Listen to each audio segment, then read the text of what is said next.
New Zealand cricketer Chennai Super Kings star batter Devon Conway కుటుంబంలో తీవ్ర విషాదం చోటు చేసుకుంది.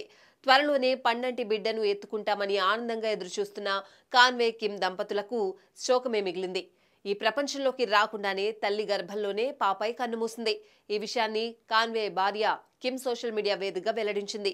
నా వ్యక్తిగత జీవితం గురించి అందరితో పంచుకోవడానికి పెద్దగా ఇష్టపడను, కానీ గర్భస్రావం వల్ల నాలాంటి ఎంతో మంది స్త్రీలు ఎలాంటి కఠిన పరిస్థితులు ఎదుర్కొంటారో నాకు తెలుసు.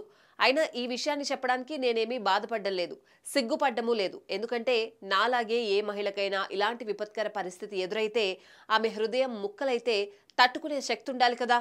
అందుకే నా మనసులోని భావాలను ఇలా పంచుకుంటున్నాను. ఏదో ఒక రోజు మా జీవితాల్లో మళ్లీ అద్భుతం జరుగుతుంది. తను మళ్లీ తిరిగొస్తే బోలెడంత ప్రేమను కురిపించేందుకు మేము సిద్ధంగా ఉంటాం అంటూ కిమ్ కాన్వే ఉద్వేగపూరిత నోట్ షేర్ చేసింది. కాగా చాలా ఏళ్లుగా ప్రేమలో మునిగి తేలిన కాన్వే కిమ్ 2020లో నిశ్చితార్థం చేసుకున్నారు. ఈ క్రమంలో 2022లో సౌత్ ఆఫ్రికాలో సంప్రదాయ పద్ధతిలో వివాహం చేసుకున్నారు. ఇక కివీస్ కీలక బ్యాటర్లలో ఒకడైన డేవాన్ కాన్వే ఐపీఎల్లో సీఎస్కేకు ప్రాతినిధ్యం వహిస్తున్నాడు. గత సీజన్లో 15 ఇన్నింగ్స్లో 672 పరుగులు సాధించిన కాన్వే సీఎస్కే 5వ ట్రోఫీ గెలవడంతో కీలక పాత్ర పోషించాడు.